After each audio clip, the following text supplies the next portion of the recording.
You are listening to the IFH Podcast Network. For more amazing filmmaking and screenwriting podcasts, just go to ifhpodcastnetwork.com.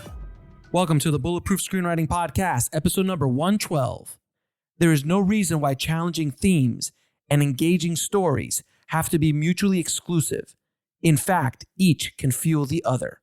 Edward Zwick.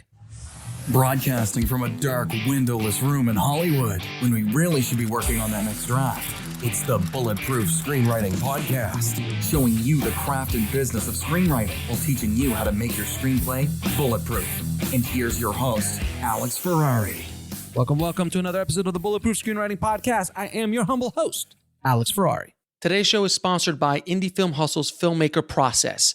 We provide filmmakers with professional services to get their films or series funded, finished, and distributed. Some of the services we offer are pitch deck creation, film budgets and schedules, domestic and international sales estimates, legal contract templates, consulting, post-production services, script coverage, professional trailer editing, poster design, film deliverables, and production payroll. To learn more, go to www.filmmakerprocess.com. Now, today's show is sponsored by Bulletproof Script Coverage.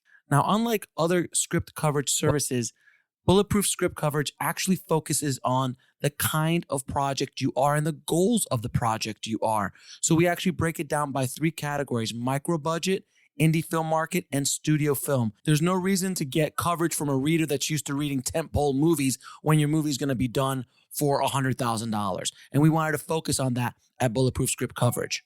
Our readers have worked with Marvel Studios, CAA, WME, NBC, HBO, Disney, Scott Free, Warner Brothers, The Blacklist, and many, many more. So if you need your screenplay or TV script covered by professional readers, head on over to covermyscreenplay.com. Well, guys, this year I have been humbled with amazing guest after amazing guest on this show. And this episode is no exception. We have on the show the legendary Oscar-winning filmmaker, Edward Zwick. Now, Edward has directed and written some of the most influential films of the past 2 decades, starting with About Last Night, Glory, Courage Under Fire, Legends of the Fall, The Siege, Last Samurai, Blood Diamond, Defiance, Jack Reacher, and many, many more. He is also the producer of the Oscar-winning Best Picture, Shakespeare in Love. He's also the creator and executive producers of shows like Nashville, 30-something, and many more. I mean, the list goes on and on. I was humbled to sit down with Edward and discuss his career, his creative process when he's writing and directing, how he directs legendary movie stars like Tom Cruise, Leonardo DiCaprio, Morgan Freeman, and Denzel Washington, just to name a few. I was absolutely in awe of Edward while we sat down and discussed his craft and the way he did it. It was awe-inspiring, to say the least, talking to Edward. It was like sitting down in a master class of cinema. So I cannot wait to share this episode with you. So without any further ado, please enjoy my eye-opening conversation with Edward Zwick. I'd like to welcome to the show Edward Zwick. Thank you so much. How are you doing, my friend? I'm doing as well as can be expected, given the circumstances of all of our lives. Amen, my friend. Amen. It is a weird and wacky world that we live in nowadays. And I mean, we've been locked up for a while now. And I'm sure for directors, even like your projects on hold. Can we shoot? Yeah. Can we not shoot? What's going on? There's, of course, all of that. I mean, I am also a writer, so social distancing and that kind of sheltering in place is too familiar to those of us that have to write. So I'm doing a bit of that. Yes, I'm a writer and I've been in post for 25 years, so I completely understand where you come from. So before we get started, how did you get into the business? Oh man, it's a bit of a tale. I began, working in the theater as a kid, I even began directing theater when I was about 15, and on through. I went abroad to France on a fellowship after college, and the fellowship was to work with experimental theater companies, Peter Brook and Ariane de Schkin. Mhm. But the truth is, the whole time I had, had a desperate love affair with movies. But it was a passionate fan and a viewer. I didn't really know much about the technology. I'd never really learned exposure. I took stills, but I had, I couldn't thread a Bolex or work a moviola, and so I just didn't. I thought that was somehow forsworn because I'd spent all my time in the theater. But through an odd set of circumstances, very odd, I had worked for a magazine when I was in college called The New Republic, and while there, I had a correspondence with Woody Allen because he was writing for the New Yorker at the time, those occasional pieces. Mm-hmm. And we had asked him if he wanted to give us some pieces as well. And he said yes. And so he was briefly published in the New Republic that year that I was there. So when I was in Paris, I had heard he was shooting there. I was walking down the street in Saint-Germain-des-Prés, and I saw him walking toward me. And I did something that I would never dare do now, particularly knowing, how shy he really was and is. And I just went up and introduced myself. And I said that he and I had corresponded. And I said I was around and I was on fellowship money. And would it be okay if I could just come by the set sometime and see what he was up to? And he said, sure. Well, actually, what he said was, call me at the Georges V. And I thought, oh, well, he's blowing me off, which is fine. And I called him. He said, oh, no, come on by. And I did. It turned out that really he was very lonely at the time. He was one of the few Americans there. And I spoke English, but I also spoke French. And within a very short time, he offered me a job to work on the movie as a PA/assistant, wow. Which I did. Right. And he actually was very kind. He took me to Hungary with him. It was a movie called Love and Death. Mm-hmm. And then that was really it, except that he was exceedingly generous. He just suffered my ridiculous questions and let me just observe. I was despised by the French crew because there I was talking to the director, which is absolutely forbidden in any kind of hierarchical thing. And yet he was quite willing to indulge me. And so that I had done something actually in college that Joe Papp had seen, and I had a sort of half-assed opportunity to go back and maybe work at the Public Theater when I got back to the United States after this year. But I decided instead that I was going to do it like so many people before me, that I was going to sort of reinvent myself in the movies. And I applied to the American Film Institute. Oh, wow. From France. And it was a very early time there. It was not it was a very small, not very known circumstance there. And I sent them reviews of plays I'd done. I sent them some things I'd written. I sent them some songs I'd written. And for some reason, I got in. And I came to Los Angeles in 1976, I think, never having been to California, not knowing anybody. I arrived, it was, about 180 degrees, and the hills were on fire. And nothing much has changed. And I thought that I'd made a terrible mistake having left this apartment that I'd been subletting in Paris, and went to the American Film Institute, did very, very badly my first year. Would go home and just cry myself to sleep face down on the mattress every night. But somehow, by the end of the first year there, I had somehow managed to slip by and was one of the people asked to come back the second year and make a short film, which I did, and did no good for me whatsoever.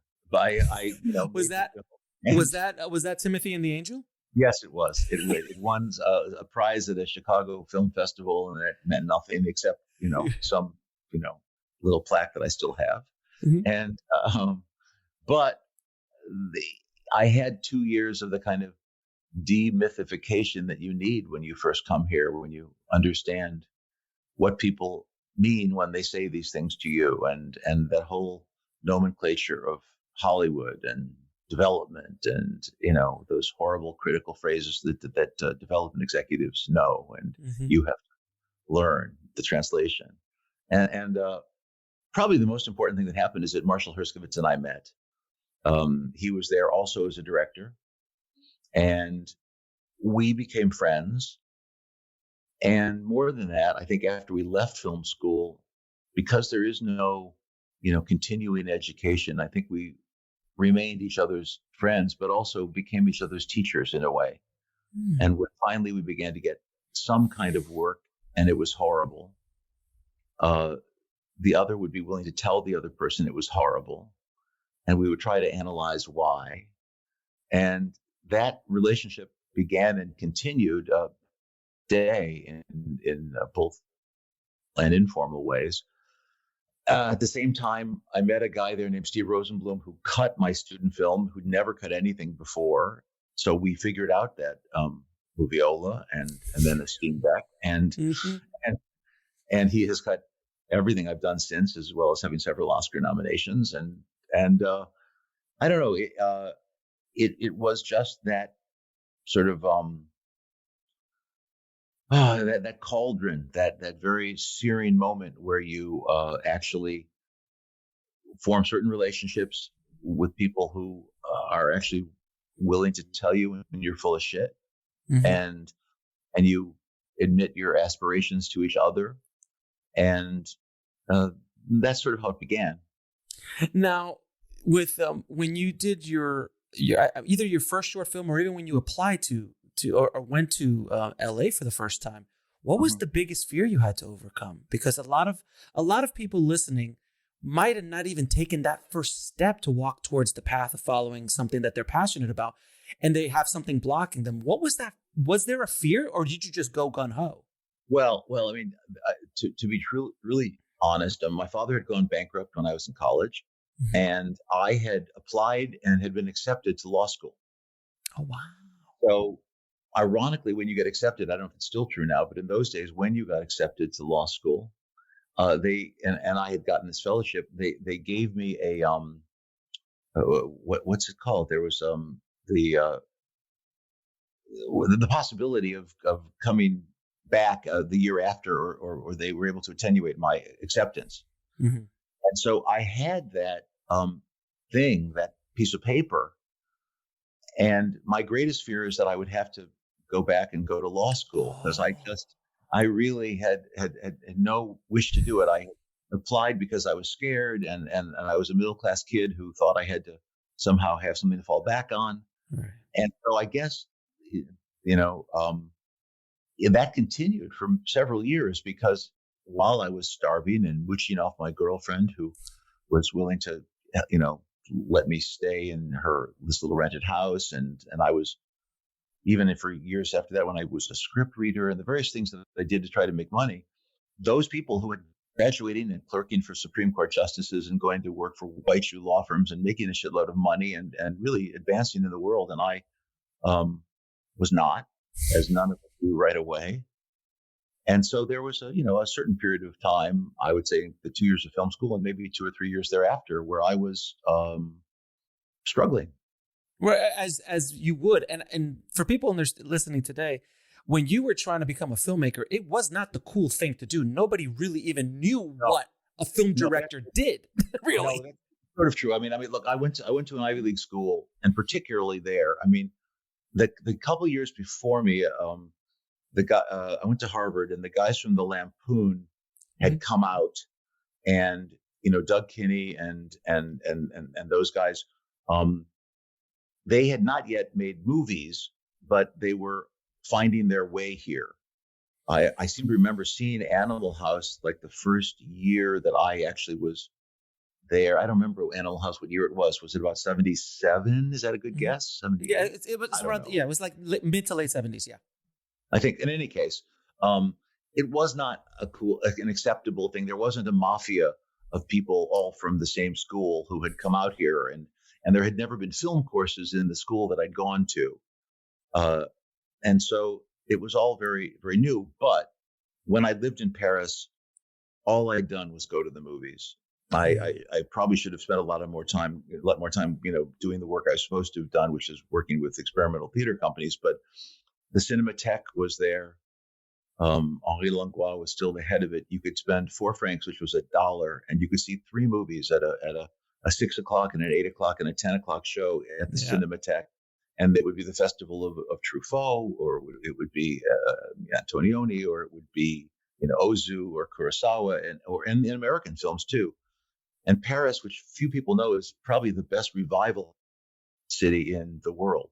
Mm-hmm. So they would have a John Ford Film Festival, or they would have a Preston Sturges Festival. Oh, amazing! And that's all I would do every day. I would just go to the movies. So my point is that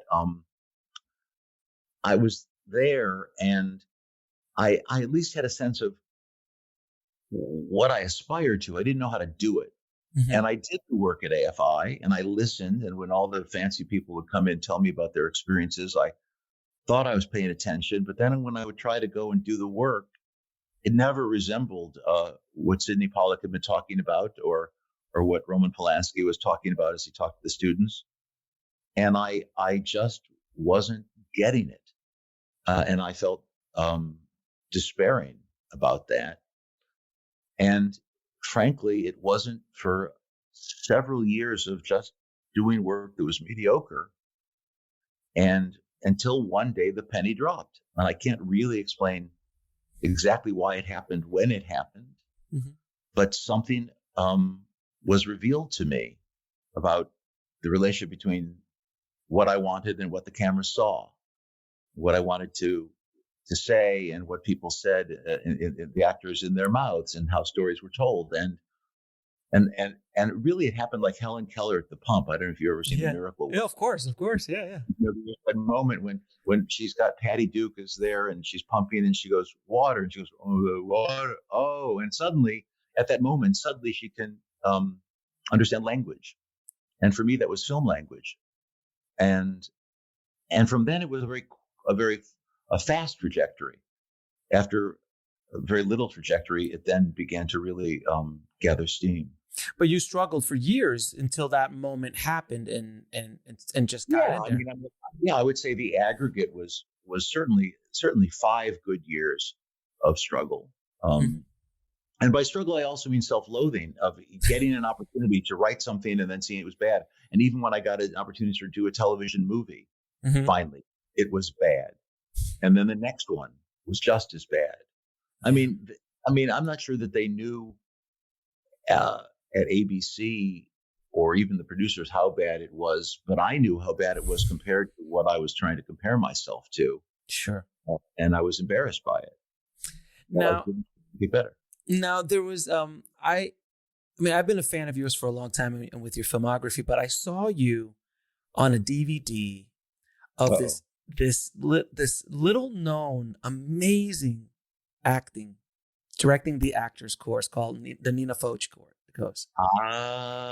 And I saw you there, and of course George Lucas was in there. There's like a ton of amazing directors who Nina really helped. And when I first launched Indie Film Hustle, I was probably one of the biggest sellers of her course. Really? I sold tons because I took it. I'm like, no, I got to promote this to my audience. And I love that course. But I took the video course. You actually took her course, right? Yeah. How was that?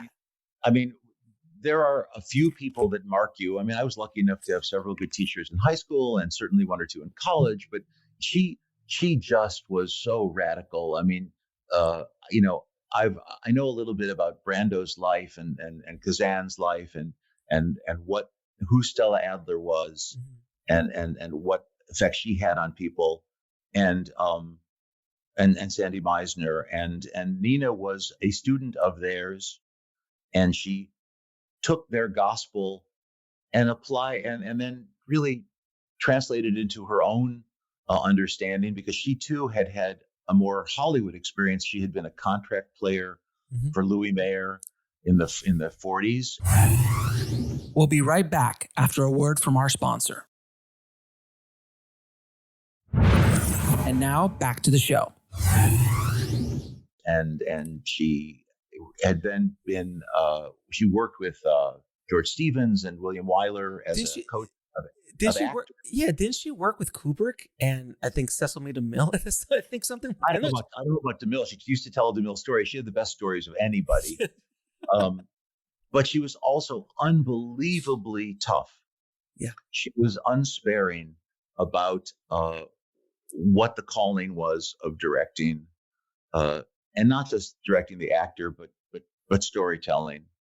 And the funny thing, when you have a great teacher, pay attention, you don't always get it right away. Mm-hmm. What happens is that, at least for me, a year later or 5 years later, you'll find yourself in some situation and then something will happen. And then you'll say, oh, that's what she meant. And then a whole reservoir of things that will still have been in you will then be available to you, because nothing really leaves if you're paying attention. It's there. Mm-hmm. It can be called upon. And I think for me, that I just needed to have some sort of practical application of doing a thing for it to then be somehow internalized. But once I had done it, and even done it badly, and I maintained as good a teacher as doing it well, I was able then to reference what she was talking about, and all the things that she talked about in terms of how one elicits a performance from an actor, how one uses behavior, how one really breaks down a script. It became something that I then took in and applied some of whatever my own experience had then been to try to make it my own. But she was really formidable, and believed in it as a calling, and believed in it as a like a priesthood, almost like a priesthood. I was going to go there, and I thought at least you said the pretentious part about it. Yes, I think that's true. I do. And she was a formidable in the DVD or the video course that I saw. I could only imagine being in the room with her. It was amazing. Yeah. It really was. She was remarkable. Yeah, now she would really take you apart. She had actually they created something at AFI called the Narrative Workshop, where you would show something that you had shot. We all worked on tape at that time and shot it single camera as if it were film. Cut it ourselves, and the exercise was like a communist Chinese self-criticism session, where you have to show the film to your peers, and you're not allowed to speak, and they just tell you what they've seen. Oh, and you have to sit there and fucking take it. And then you do some kind of that repentance thing that, the Chinese, I am guilty of the sin of pace. I am guilty of the sin of indulgence. Sort of session. That must have been amazing. Now you did a movie in the 80s, which was one of those classic 80s movies, which is About Last Night, with Rob Lowe and Jane Belushi and Demi and Elizabeth. And it was such a wonderful film. About Last Night is one of those amazing 80s films, and it's a very small, not small, but it's a comedy. And then from a more controlled comedy, you go to Glory. Right. How the heck did that was it an agent? Was it the script? How did you get that gig? Because generally speaking, you don't go from romantic comedy to epic Civil War movie. Yeah, it was one of those, again, flukes. I will say that I had obviously studied American history, so I had a very particular interest in it. I had About Last Night had the good fortune of doing well. Mm-hmm. It's a movie that was made inexpensively, made a lot of money for the studio, so they were predisposed to be interested in what I might be interested in. Mm-hmm. When I said that, you can imagine their response was the same as yours. Yeah. But there was a guy named Jeff Sagansky who had actually been in college with me, who had gone to work at that studio, so I had a a personal connection with one of the executives there. Mm-hmm. And two things. They said to me, finally, as I first worked with Kevin Jar, when they were considering doing it, I was involved with a producer named Freddie Fields, who's a very sort of legendary character for any number of reasons in Hollywood as a producer, and then having created what is now ICM. Mm-hmm. But we found out that there was going to be a reenactment of the 125th anniversary of the Battle of Gettysburg taking place on the field with the reenactors. And there were going to be thousands of men, maybe 3,000 or 4,000 men on the field that day, July 4th, 125 years after 1863. That would have been 63, 80, it was like 89, something like that. And we convinced them to give us $25,000 or $20,000, whatever it was, where I could go with a friend of mine who's a cameraman and another cameraman we picked up in New York, and Freddie and me, to go onto that field and just shoot what it might look like. And I didn't know what I was going to see when I got there, but I read about these reenactors. Right. And we went there, and we had to put on the Union uniforms because they wouldn't let anybody on the field who wasn't actually in the reenactment. Mm-hmm. But there we were running around as 100 degrees in Gettysburg in this midsummer. And we shot several thousand feet of film. And I brought it back to LA, and Steve Rosenblum, who was not yet an editor, he was actually an assistant. But my close friend, we took the film, and at night in the cutting room, when he was done with his day job, we snuck in there and we cut the film together and put it to music and put together about, couldn't have been more than a 5 or 6 minute reel. But it was magic because it was, the dust would come up and the horses would go through and these cannons would go off, and there was no narrative. Right. But it was a sizzle. It was a sizzle. I invented the sizzle, apparently. Apparently, because I was like, this is the most amazing sizzle I've ever heard of. Exactly. And so we did that, and showed it to the studio. And the one thing the studios are subject to, and this is, I think, explains the sizzle, which is, oh, well, we're incapable of imagining it, but if you show me something that is in fact there, maybe that makes it make sense. I mean, I find the sizzle to be a little bit offensive when someone's taking my film and 10 other directors' films and saying that they've done it, or that's how it's going to be, because God help them if they could do it the same way. But that was one thing that happened. And they looked at it, they went, wow, that's pretty great. They said to me, we will make this movie for a certain budget if you can get Matthew Broderick to agree to do it. Now, Matthew Broderick at that point had done Ferris Bueller. Yeah. Not exactly the most logical choice to play in this kind of movie. Right. But that began a bit of a conversation with Matthew and some real hesitation he had about doing it and having to win him over to that idea. But the good news was they said, basically, if you could get Matthew Broderick to do it, then all the rest of those guys, those black guys, you'll take care of that. Yes. Just a couple guys, whatever, doesn't matter. Which amazing.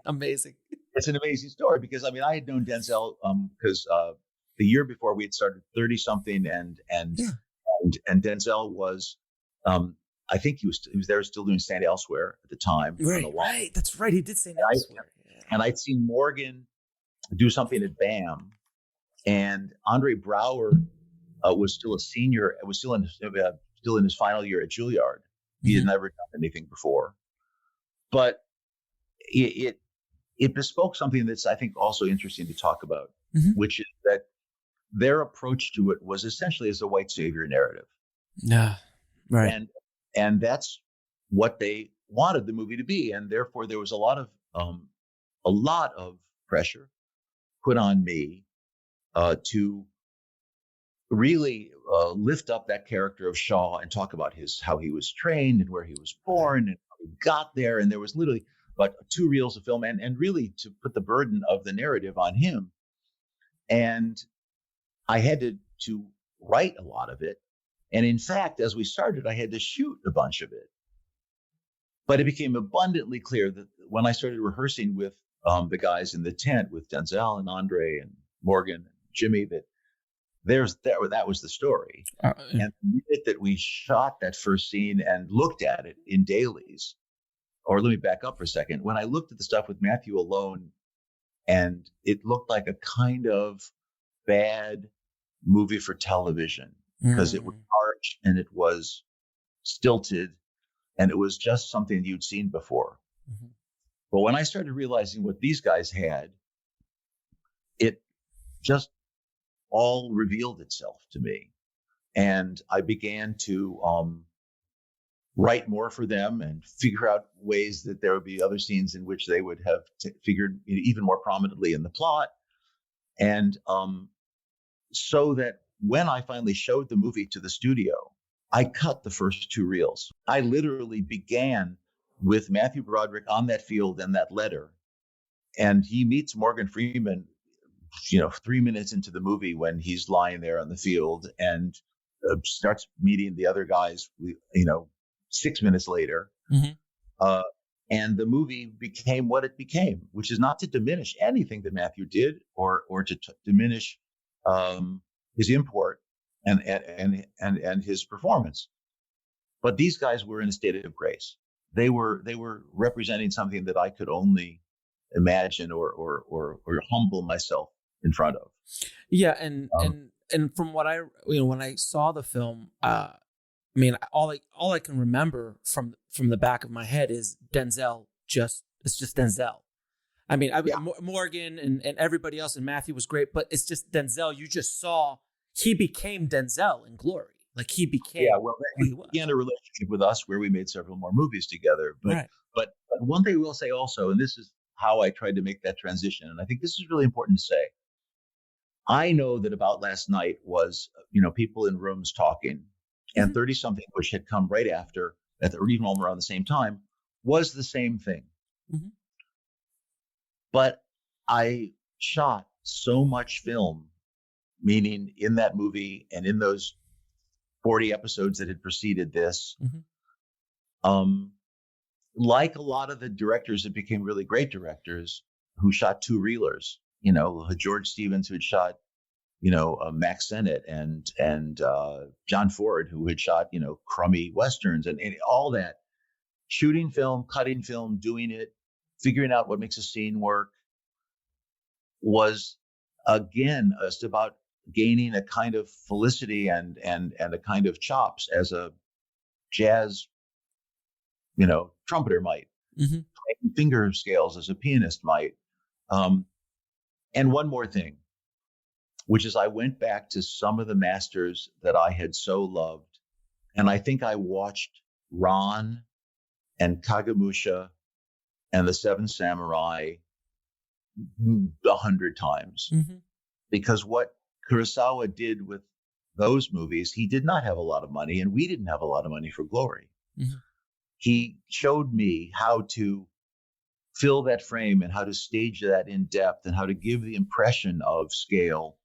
And I, stole mercilessly from his technique, even though it was different, period and whatever. And I would have, I could afford, 4 days in the movie where we had 600 or 700 extras, or 5 days, right? And I figured out how to space those shots when I needed them through the different aspects of the story, so that then when I only had 200 or even 100 and inserted those shots into the bigger shots in your mind as the audience, you're there among the 700 or 2,000 of them. Because you have to remember, there was no CGI. None. That's all in camera. Yeah, it's all in camera. We couldn't duplicate and tile and do any of those things. That's amazing. Now, moving forward in your career, I've noticed that you've worked with a lot of up and coming. Yeah, you've worked with a lot of up and coming actors, like from Denzel, Brad Pitt, Matt Damon, in Courage Under Fire. You have a heck of an eye. Well, I mean, I thank you, and I am proud of that. And by the way, I would include Claire Danes and Oh, yeah. Evan Rachel Wood in television Mm-hmm. too. I think frankly is that would go back to the theater and having some confidence in my estimation of who an actor really is and who he is for that part, as opposed to what his reputation might be or what other movies you might have seen. I would like to think that I would cast unknown actors as movie stars, and I would try to cast movie stars as actors. That trying to find some equalizing of the voice, and ask the same thing of both of them. Now, how do you sculpt those remarkable performances? Because throughout your filmography, I mean, you have amazing actors, obviously, but you in your films specifically, the performances are so sculpted. How do you work with them? How do you kind of come up with these, from Leonardo and Blood Diamond to Tom and Last Samurai and these kind of films? Like, their performances are so, there's depth to it. How do you sculpt a great performance? I think it begins with a kind of trust that has to be earned. Mm-hmm. And I think that comes out of some set of conversations that begin, and they begin very early. Sometimes it's doing research together. Sometimes it's doing physical things. You know, Denzel and I mean, the guys, even all of them in the tent, as they were learning how to, load a musket and do drills with the reenactors, or Tom working with the sword, or drinking Jägermeister with Leonardo, with guys who had been in the South African Defense Forces. There's a building of vocabulary and trust that's part of it. I think there's also a commitment to honesty about not bullshitting an actor or a movie star about what they're doing, and not being the person whose job it is to suck their cock, but rather to really demand something of them. Right. Because you've done the work, and the truth is they want to do the work. And I think obviously over time, when you've done a certain number of performances, actors might come there knowing that you might have some notion of what you're doing, right, and how to get them there. But by the way, you evoke Nina, and there's a very, very good example of something that things I might have heard her talk about when I was 22, that then when I found myself at 35 in these relationships with movie stars, or 45, that's when a lot of that stuff came in handy, because she had worked with Monty Clift, and she had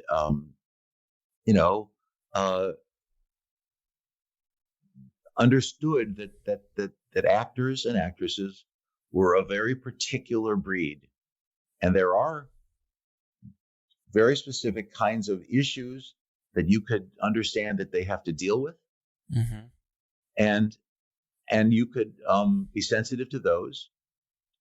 And then one other thing, I think, and that is, maybe it's going to sound a little bit woo-woo, but I think that kind of directing that I believe, there's a certain amount of exchange that happens, a kind of my experience of the material, first, say, as a writer, or even breaking it down just as a director of someone else's work, but that as I approach it, I want to understand the nature of the experience that the actor is going through. And when I go and talk to that actor, somewhere in me, I'm also communicating to him or her what I believe the nature of that experience to be. And it might be the tone of my voice. It might be a touch on the shoulder. It might be my posture. It might just be the intensity and the sweat. I don't know what it is, but I think that there is some willingness to go deep and to understand where that actor wants to get to, and to create an ambience where that actor can be comfortable to discover something. We'll be right back after a word from our sponsor. And now back to the show. And to feel like they have the time to discover it. A lot of what you do as a director is is anti-entropic, push away all the entropy of life, of noise and traffic and pressure and your watch is to give them at least the illusion that they have a safe space, right, in which they can create. And something that I talked a lot to Steven Soderbergh about when we worked together is creating a circumstance in which the default is truth, which is to say, the script and what you're asking the actor to do is to not make some ridiculous transition in 2 lines, is not to have to give a long expository speech for no reason, to have a costume that feels right, to have a set that feels like it's real, to not ask them not to stage things in a way as to be arbitrary for the camera, but to have let life in to that process. And as a director, however much I prep, there's no substitute for me sitting there and letting them play and experiment and discovering myself, even things I might not have known, because there is life happening in front of me. And if you can create enough of that the actor feels as if they're cheating, right. as if there's just life happening. Right. And by the way, when you read about it and you read about what the gift was suddenly of Kazan and Brando or James Dean or different actors, that was the revolution. The revolution was bringing life onto the stage and in front of the screen that was not very different than the life we know it to be. It's just that life put into extreme circumstances. And I think the 2 words that really sum up the performances I've seen in your films is depth and truth. There's substance. It's not a veil, very thin performance with all of them, because some actors, movie stars, in some movies they're Oscar caliber. Other times you're just like, what happened? And that happens with every artist in every field. But there's a consistency in your work, and that's why I wanted to ask you that question. Well, I mean, I think it's also who you're surrounding them with. Yeah. What's the nature of the words you're asking them to say? I have found at times that the hero of a production have been the costume designer. Yeah. I mean, yes. or the prop man. Mm-hmm. The skinny knife that Brad has in Legends of the Fall, that was like built, and that somehow becomes this thing. And obviously the DP who creates this universe. Everybody, if you have those magnificent people, they are also creating this edifice on which the performance then can rest. But the edifice is already higher up, and the performance is already lifted in some way. So it's about everybody else too. And it's not just me. I sometimes think that it's the hair and makeup people who are in the trailer who are the first people to see the actor in the beginning of the day and the last people to see them at the end of the day, that are as instrumental in giving them that sort of confidence to go out there like on those umbilical lines that the guys go out on a spacewalk. Mm-hmm. They're out there with 0 G, and you're back behind the camera with a cup of coffee. But they're out there, and they have to feel like they're being taken care of and supported. Now, another theme I've seen in your films is just the massive scale of many of your films. There's just so many, like very epic films, from Legends of the Fall to Last Samurai to Glory. How, as a director, how do you work with such a massive, not only crew, but just the thousands, hundreds, if not thousands of people that might be in front of the lens sometimes. How can you because I look, I have when I'm directing a scene, or I'm directing a scene with 4 or 5 people in a room, and you're just trying to keep hold of 2 or 3 cameras and making sure everyone's, just trying to take the narrative. How can you even grasp that mass? I know this is going to sound a little bit fatuous, but I think it's just as hard to direct a scene with 5 people in a room as it is with 500. I think, when you have 500, it's about your canvas. What is on your palette? And in some odd way, there's more to photograph when there is 500 people out there. Right. You can juxtapose, what's that Meyerholt phrase? You can never be too close nor too far away. I mean, you have the long shot, you have the great scale thing, which then juxtaposes to a close up. You have a kind of palette that is exciting, action certainly, particularly action where there is stakes that are emotional, where you're not looking at action for its own sake, but you're actually following the story, and that action has a purpose with that story that you're telling with that individual actor or that set of actors. And part of it is a thing that I never thought I would be well suited for at all, was having a certain amount of patience. I mean, there have been days when you arrive at 5:30 in the morning, and then about 5 hours later, 6 hours later, the AD says, "Okay, that's lunch," and you haven't got a shot. Yeah. And okay, and you're getting, and now it's 3 p.m, and you're convinced that you're going to get fired and you're going to have to lose shooting days. You have to, some confidence that you're going to then accomplish when you do those things, the things that you want, that you've got the number of cameras and that you've got the right shots and you've done a shot list. I mean, I don't do shot lists of people in rooms and talking and whatever, but on those things, you damn well better have your shot list, because you're not coming back there, with 500 extras the next day. Yeah, so it's kind of like that old story of John Ford on a script, like the Indians take the fort. Like, it's literally one line, but it took 2 weeks to shoot. And I'm assuming once you move that machine, to reset that machine, that's another day almost sometimes. There's so many great stories about that. I won't bore you with them. There's a great one about David Lean, and they're setting up the attack on Aqaba, without the camera, without filming the cameras, and and there's what was I going to say? There was another thing that reminded me of you just have to. That's a real. That's about a kind of redundancy. I read now something really weird has happened to the visual on the frame. Okay, there we go. There's a book that I read by Rick Atkinson called "The Army at Dawn." He's a Washington Post reporter and it's about the Allied. It was part of a trilogy about World War II, and it's about the invasion of North Africa, which was an utter failure.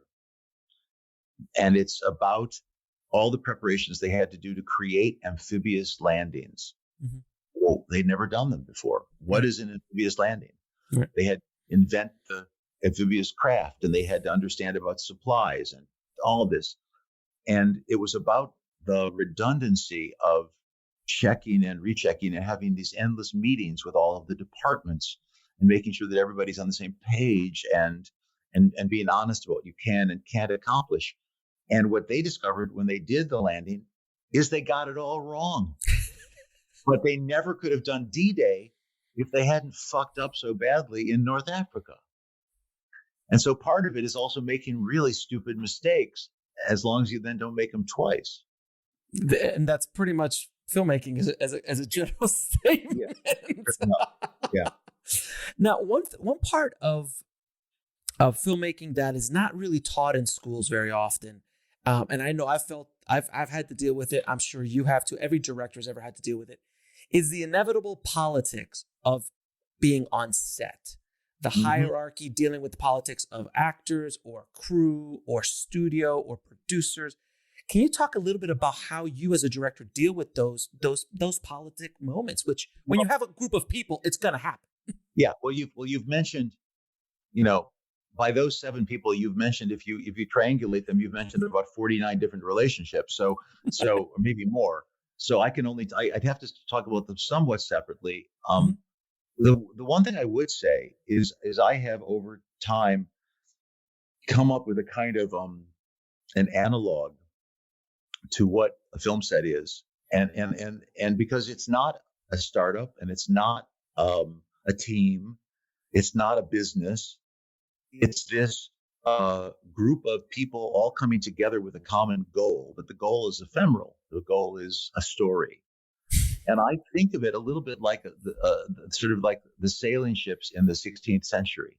Mhm. That everybody on that ship is a master. The ship's carpenter, Mhm. the sailmaker, the cook, the navigator. Everybody is an expert in what they do. And at the front of the ship, up in the prow of the ship, is some guy with a big long beard, blown back by the spray and the wind, and he's saying, "I know the way, follow me," but he doesn't really know the way. Right. He has an idea, but somebody's got to say that. And all the rest of them are probably capable of being that guy who's up there, but they don't want that gig. They're perfectly happy being in their own department, doing their thing as experts, and also grumbling that the son of a bitch up there doesn't know what he's doing. But they're wonderful people. Right. In my experience, film people on a set are funny as shit. Mhm. They are capable of working in long hours, in inclement conditions, with crummy food, and there's a love there, and there's a commitment to this thing, and it's romantic. It's a beautiful thing. Mhm. So generally, I find a crew to be just the best part of it, Mhm. or all of that. Now, when you fold in the actors who have their own little world and their own set of issues, they have to be uh, dealt with in a very particular way, so as to be able to keep that to a certain degree and be able to have the focus and the concentration that they need. But you'll also find that if actors are not in gratitude for their opportunity or not aware of what's happening, they could lose a crew too. An actor could get a crew to do anything for them, or they could have a crew that's working against them. And Mhm. it's often a factor of what their nature is. You know, a little bit of sensitivity on their part, or kindness, or awareness of what other people are going through goes a very long way, and vice versa. Because a crew could sabotage an actor just in some very subtle but very, I think, unhappy ways. And But go ahead. no, and I think the same goes for directors. Like if you Yes. don't, I mean, I've had crews. Yeah. I've been on sets where the crews are completely against the director. You bet. On either in television, because television's even rougher. That's a whole other conversation. Yep. But in a feature world, they come in, and if you just a little bit of kindness, saying hi to them, saying thank you, Oh, you know. Oh, those little things, making sure that that they're fed on time. These little things go such a long way when you're at hour 12 and you need them to go another 30 or 40 minutes. totally. And also, I was very young when I started really directing. I mean, I was maybe 26 and I would do some of these shows at Universal. Mhm. And those guys, you know, they had been working for 35 years. They'd done thousands of hours. Right. And even when I started making movies, it became very clear to me that the dolly grip, I was making my third movie. So I shot 6 hours of film and he shot 600. And when I would start to say, okay, now we're going to put the camera over. And by the time I point, he was already moving the dolly over to where the camera was going to be, because he knew. So the part of it was actually surrounding myself with people who really knew much more than I did, and trying to pay attention and really ask, you know, dumb questions and try to listen. Very absolutely. When you try to then factor into the executives and that whole dance. That's a whole other story about, yeah. That's another podcast. That's another podcast. It really is. It really is. Now, have you ever had to deal with an unprepared or difficult actor? And if you have, what do you, as a director, if it's a star, if it's a bit player, if it's a secondary or supporting character, how do you deal with that as an actor, as a director, to keep the engine going? I've dealt with actors who were too anxious to do well, and that's something you deal with. But when you deal with an actor who's not prepared, who's drinking at lunch, that's a bad scene. And I'm not sure I handled it very well. I'm not sure I even knew what to do, because there's not much you can do. I suppose if you're in the position to fire someone, you can. But you also know that when you fire someone, you're also hurting yourself, because they're not going to necessarily say, oh, it's fine, we'll go back and reshoot all this and we'll give you all the time back. It'll inevitably hurt you in some way. Right. I think there are two things. One, there are a lot of us, I think, who are perfectly willing to call each other out of the blue. And I won't mention names of guys who called me, but I could tell you that I have presumed to pick up the phone and call another director and say, before I work with this guy, I've heard something, just talk to me, tell me honestly. This will never go any further. What am I looking at? What am I up against? Because that's a kind of honor among thieves. Yeah. That if they've had a bad experience, they don't want you to have a bad experience. Directors, ironically, are very supportive of each other. We may be competitive in some industry's mind as to who could do a better film, but any director who's been through it more than once or has a life in it has real compassion for their peers. Mm-hmm. So I will call people and they will call me, and so that's one failsafe to avoid that thing happening. And only once have I been forced to use an actor that I didn't want to use, that I'd heard stuff about, and it almost ruined. I think it actually did really hurt the third act of one of my movies, and I will not mention who that is, but it was bad, and I hated it, and I should have fought it harder. It was because the movie was going way over budget, and they felt they needed another star, and it was just a bad scene. So there was that. But the other thing is, if there's a way that, you're not going to get a movie star to read for you. Right. But you can try to spend time with them. And even though it seems awkward, really try to talk honestly and get the measure of who that person is, because people will tell you who they are. I mean, if you really listen, anybody in life, when you meet them, mm-hmm. they want you to know who they are. And if you can get past your own anxiety or your expectations, mm-hmm. I need this person to be in my movie, therefore I'm going to like him. Right. But in fact, what they're saying is crap, or what they're saying is terrifying about, their entitlement or their, pomposity, or, their ingratitude, things that really make you crazy. You end up, if you end up casting that person, then you get what you deserve. Amen. Very, very, very true. Now, in Last Samurai, which, by the way, Last Samurai is one of those movies that if it's on, it's a remote throwing kind of throw away the remote kind of movie for me. Like if it's on wherever it is in the movie, I just stop. Okay, I'm in. It's one of those films for me. I absolutely adore it. I also am fascinated with samurai culture and samurai history, and I have an Akira Kurosawa autograph in the it's on the wall in the back. I've got my samurai sword in the other room. I'm in. So that's why when I saw that trailer for the first time, I was amazed. There's so many things in that movie that we could talk about, but the fight sequences in that film are so wonderful and so amazing. And I know, Tom, from what I hear from other directors I've talked to who've worked with him, and also just the legend, he is a serious, committed professional actor, and he wants to do everything himself. Yeah, So I mean, no, we'll be right back after a word from our sponsor. And now back to the show. yeah, I would say there is only one shot in that movie that Tom did not do. And that's when the horse that he's riding in the final charge takes a fall. Right. Because, first of all, the insurance company would never let us do that.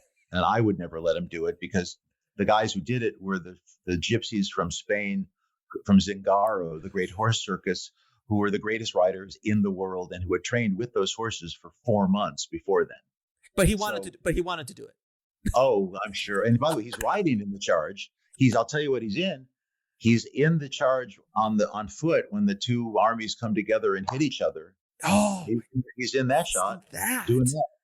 But what I remember is it was February. We didn't start shooting the movie till like September, October. So in February already, I remember he was renting a house someplace on the west side, and there was a tennis court there, and I went to go see him one night, and it was foggy, cold, and it was 9 p.m. And I remember walking down to the tennis court, and he is out there with a sword guy working out. And that's 7 months before we shot the movie. Wow. And, some of the learning Japanese.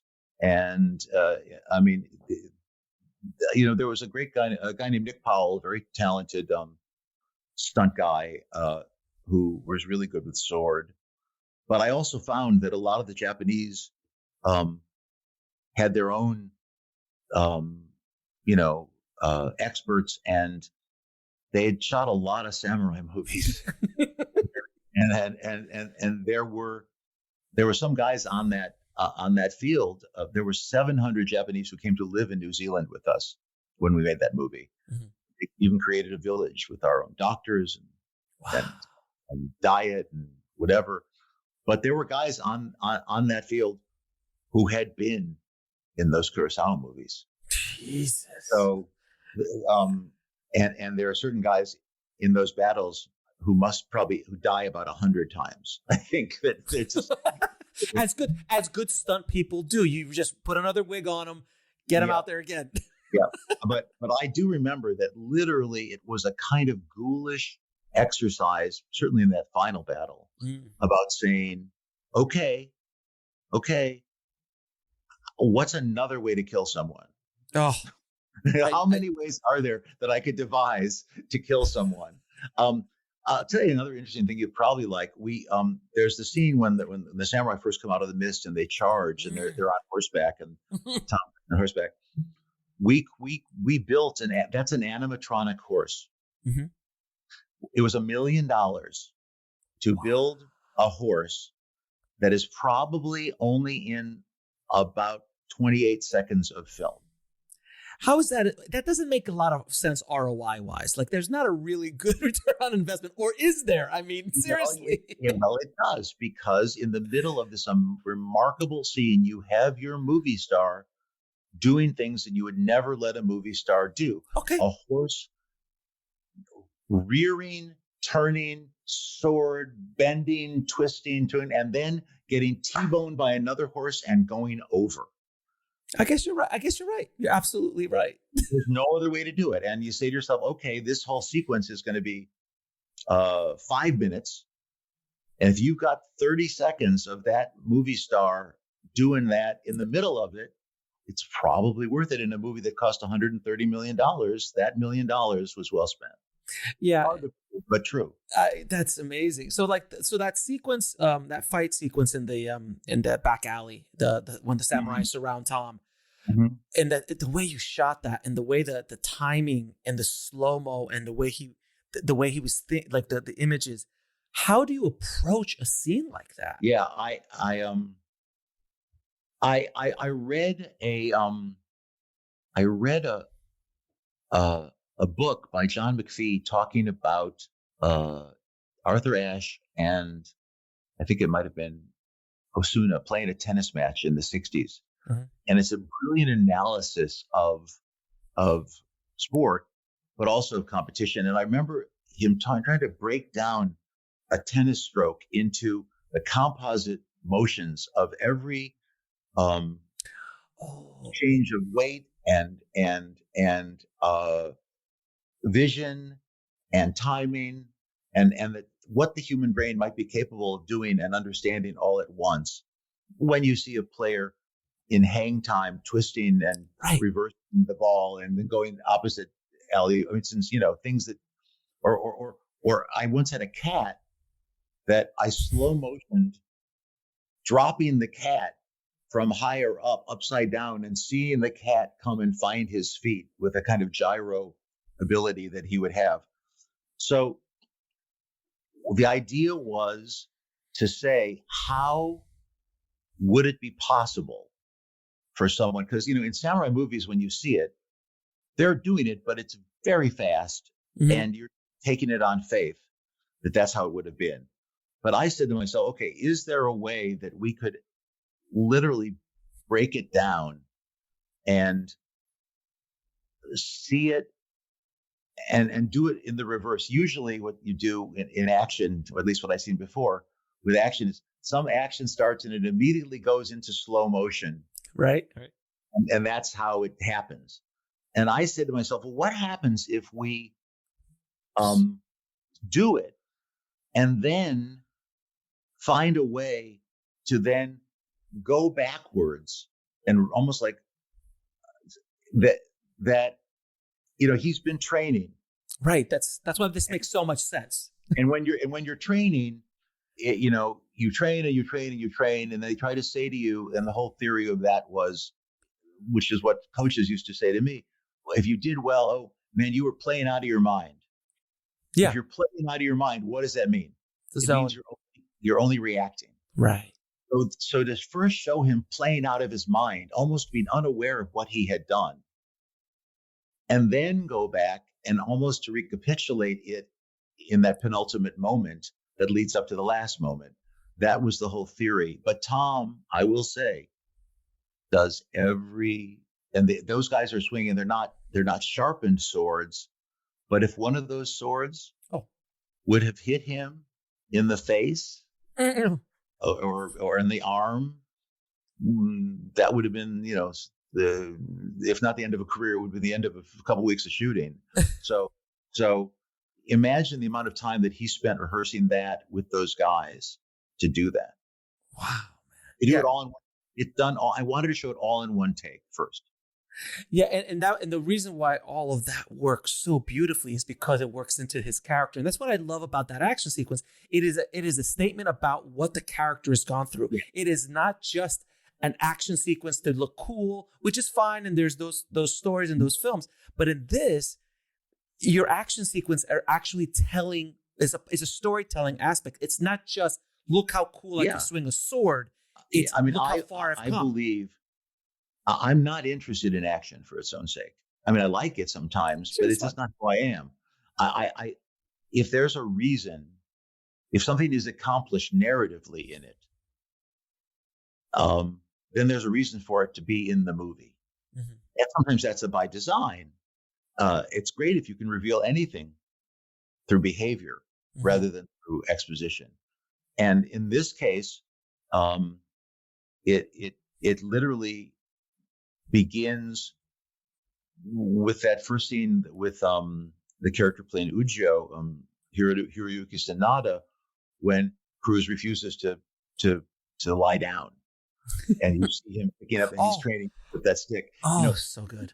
But it's a progression, and even that scene, by the way, which we did in the rain, which made it much more dangerous for him. Sanada happens to be a master, but to have slipped, if one of them slips at that moment in that wet mud, that's just, right out. So it is again. And if anyone listening has not watched Last Samurai, I mean, please do yourself a favor and watch it, because the action sequences, the story, I mean, I cry you're just tearing at the end of that. It's just so emotional and so well done. And then you go to something like Blood Diamond, which is again another it's not a war movie per se, but it is a war movie. There is definitely elements in that. And that's one thing I wanted to ask you. There is something I've noticed in your filmography as well, is there's a theme. A lot of the stories you tackle deal with war. And even Pawn Sacrifice about Bobby Fischer is a internal and external war of one character. So what draws you to that kind of material? Because it started way, way early with Glory. I don't know. Because you do see the pattern, right? You see a pattern. Yeah. I mean, look, I'm not the first dramatist to realize that in those extreme circumstances you can find great story, and you got to go back to let's start with Homer, right? Right. And the Iliad's a pretty good one. It's all right. It's okay. It wouldn't have a good box office opening. I'm just gonna say. And Shakespeare did okay, right, with several different wars, and in those moments, obviously, things are simplified. Yeah. The nuance of I had done plenty of ambiguity and ambivalence when I was doing 30-something and doing little, modern, behavioral comedy. But with this, there's an opportunity to juxtapose that kind of emotionality that's at the same. It's not strange to see that at the same pitch, because that's the world that it's in. The external reality matches the internal reality there. Mm-hmm. So it doesn't seem stupid for that to be at a certain depth of intensity. Now, The Siege, which is, by the way, one of my wife's and mine favorite films, which is she adores that film. She's the one thing I want to ask you there. It's an eerie omen to 9/11. Like, you did that before 9/11. How did you come up with that story? Because I imagine when you experienced 9/11, you're like, oh my God. I mean, it's Well, obviously that certainly was a. But comparing it to your story and to your film, you're like, oh my God, this is wow. Well, I would say, two things. One is that I was reading a lot about Europe and what Europe was going through with terrorism, and I have a number of friends who went into government and whom I could talk to about what they anticipated. Because a lot of times what seems like it's happening someplace else is inevitably going to happen here. And and that only gets faster and faster. We look no further even than the pandemic, which, that's going to be just over there. No, it is one world in that regard. And so I guess I was paying attention. I wasn't prognosticating. I was trying to pay attention to what was happening in the world. And I just felt that was coming here. And by the way, two people helped me on that script very closely. The first was Larry Wright. Mm-hmm. Larry Wright, who then wrote The Looming Tower.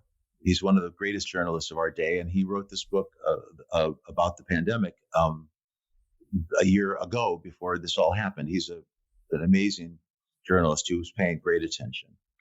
And the other is Menno Meyjes, who's a friend and a great writer. He was actually, I think he wrote a couple of the Indiana Jones movies, and he's a politically very savvy guy. So it was, I had help. Mm-hmm. And I also had help by talking to people from the FBI, CIA counterintelligence task force, and talking to people who were, experts in the field of hostage negotiations. And at every stage, I did have some experience at the very beginning of my life as a journalist, and I still have held on to the understanding that there's no substitute for talking to people who know what they're talking about, especially if you bring a movie star with you. That always helps, is what you're saying. Yeah, it really does. Yeah. Now you I would be there with the CIA with Annette Bening, and they would have stonewalled me. And the minute she walked in, it was like, oh, let me show you this secret document from the. It's like, what? Do you want to know who shot JFK? Like, exactly. Yeah. Never underestimate the star power of movie stars. Been trying to get anything done in this town in general. That's right. Now, you have been you've been a writer for most of your career. Actually, I think I would say most of your career. You've always been writing, and you write most of your work that you direct, and then also you write scripts that are not something that you direct. What is your writing process like? How do you get into it? Because arguably, directing 500 horses taking a hill is probably easier than looking at a blank page.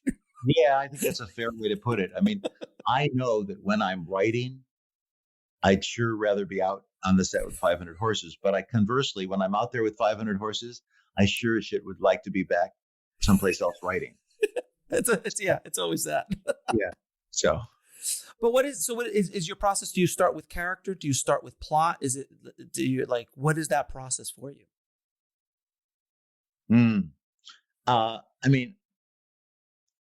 I do believe. Sometimes there are simple things. I know when I started writing Blood Diamond, Chuck Levitt had written a very interesting script that really didn't have much to do with what we were doing, but it was set in the time of, the conflict diamond, moment, and but I kept thinking about what the story would be, and I was reading a lot of books and reading a lot of articles and talking to people, whatever, and I came up with a phrase, and the phrase was, "The child is the diamond." And I typed that, and I put that on my, like on a Post-it note. And if you think about it, the Solomon Vandy character is looking for his son. Leo is looking for the stone. Jenny Connolly is looking for the story. And somehow the idea that they each had these goals started it all spinning in my mind as to how one could. It's sort of a John Huston sort of plot, really, where these different people have these different agendas and they come together and apart. That's conceptual, and part of it is conceptual, I think. Certainly for Samurai, I know Marshall and I, and John Logan, because John Logan and I did the first drafts together.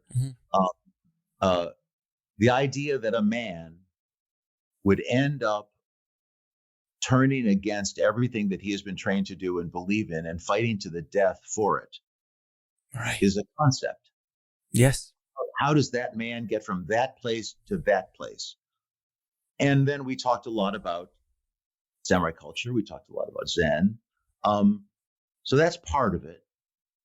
But the other part, I know it's going to sounds kind of hokey, but what's a movie that I really want to see that nobody else is making? Okay.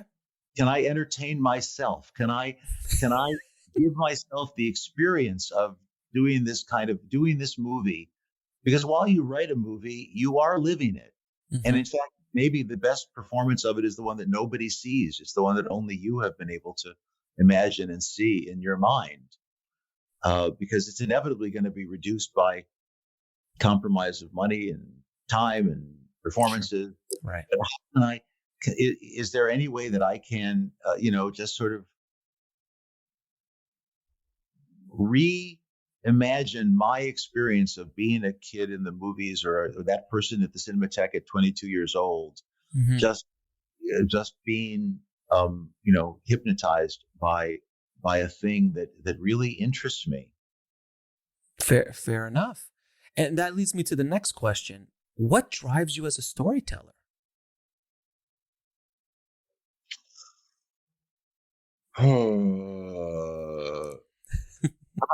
Look, you early in this conversation, you used the word calling.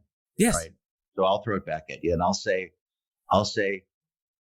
I think that there is purpose, and I think there is value in trying to hold a mirror up to our society. I think the storyteller had a role in the primordial cave trying to explain to everybody why that saber-toothed tiger came and took that child away that day. We'll be right back after a word from our sponsor. And now back to the show. Or what that eclipse meant. You know, that we've had a role, and it may be just to make people laugh, and it may be to deal with their fears, or it may be even to explain their own ambivalences, or to give them language for something that they don't have. But there is something of a ministry in it. Mm-hmm. And I do think that the reason that certain movies are memorable and others are forgettable is that the movies that are memorable somehow dig into those personal secrets and internal workings of the mind and of the heart that people want to explore, and they want a cathartic. Mm-hmm. I mean, and when we weep in movies, we are weeping for ourselves. We are weeping for those characters, but we're weeping for the parts of ourselves that identify with those people in that moment, that have something of them, or have experienced something, or will experience. I had a conversation with James Newton Howard yesterday, who is some wonderful composer with whom I've done several films, and he said, you know, people say they make movies because they want to explore something they've experienced. He said, I write music to experience something that I've never felt. Right. And that was so beautiful to me.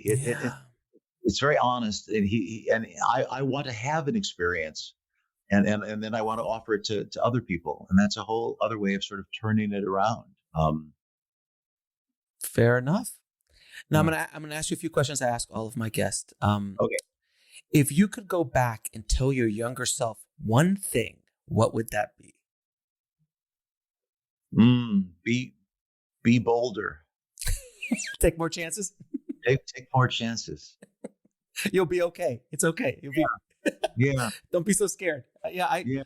I'll agree. I'll agree with you with that. I feel like my 20s were a complete waste personally. Yeah.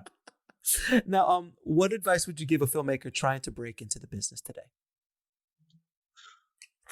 Well, I mean, it's kind of remarkable in that, you know, with a consumer HD camera and Avid for Mac, and you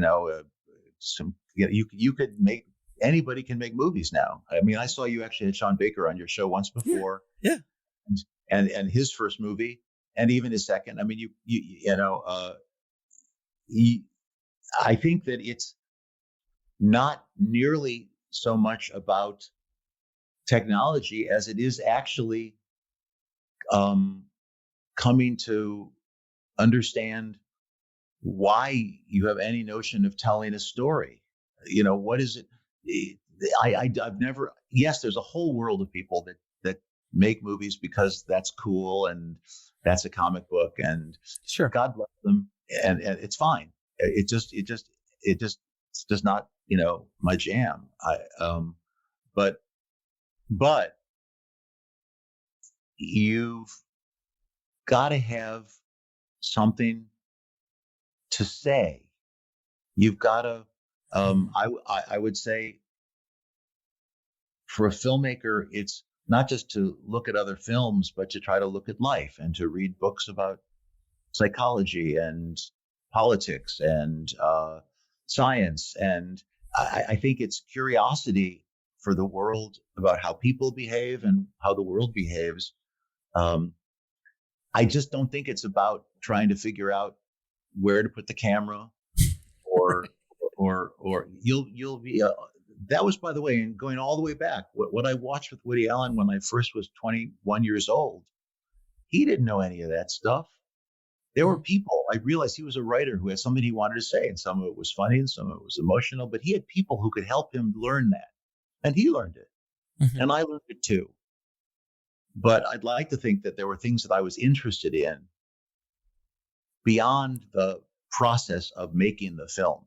I love the making of the film, and we've talked about that today even. Mhm. And it's delicious.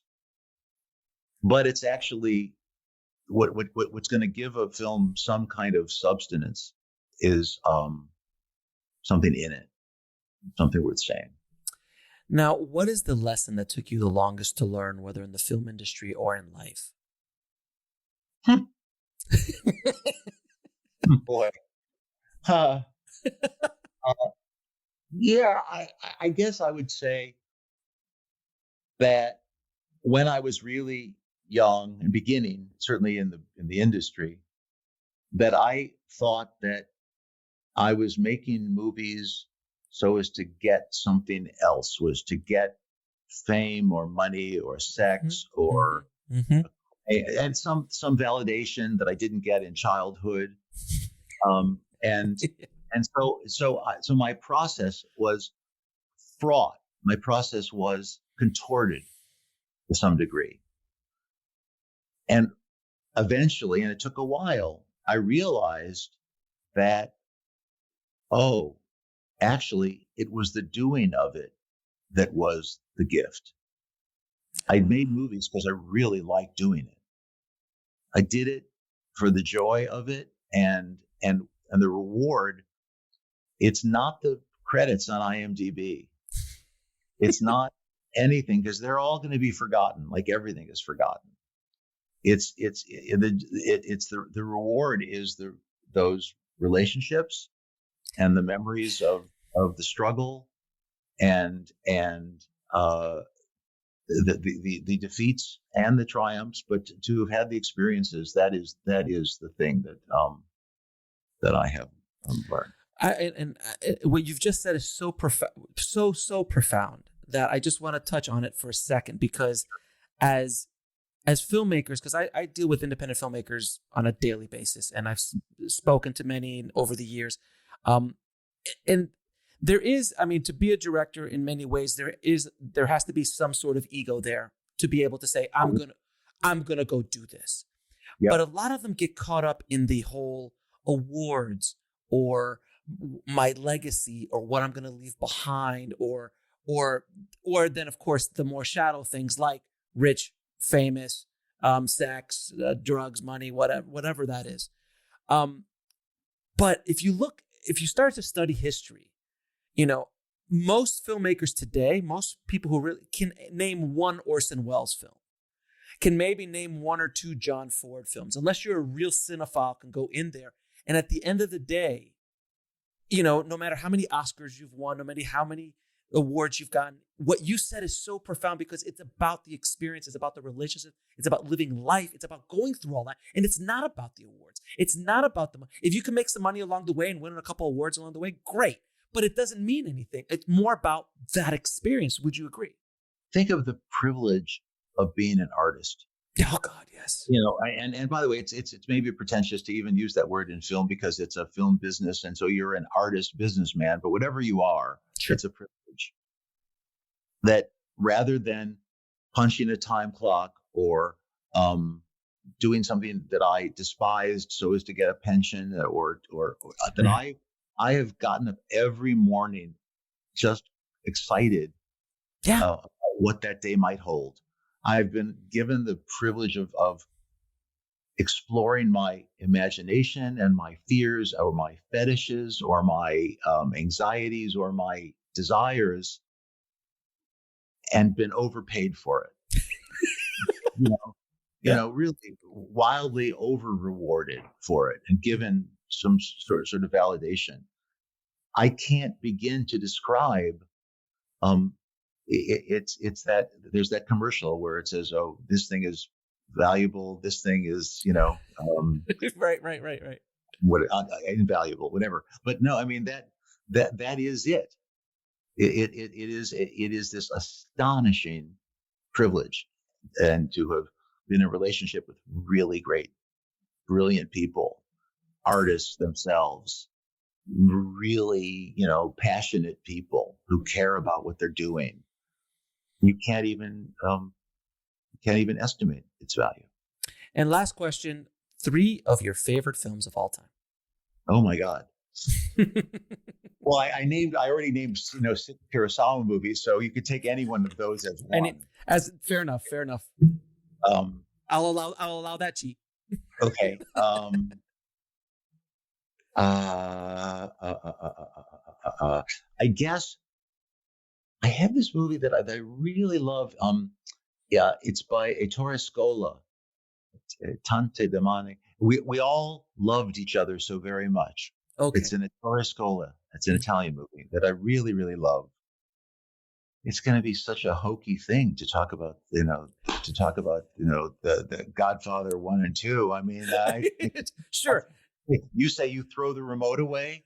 That's a remote thrower away. I hope that if that movie's on and it's 11 at night, I'm going to be up till 2. It's just. I was seeing an interview with Tom Hanks once. And he's like, all answers are in The Godfather. Like, if you have a question about life, it's true. Leave the gun, take the cannoli. That's profound. And by the way, and anything you want to know about film, about directing, is in The Last Samurai.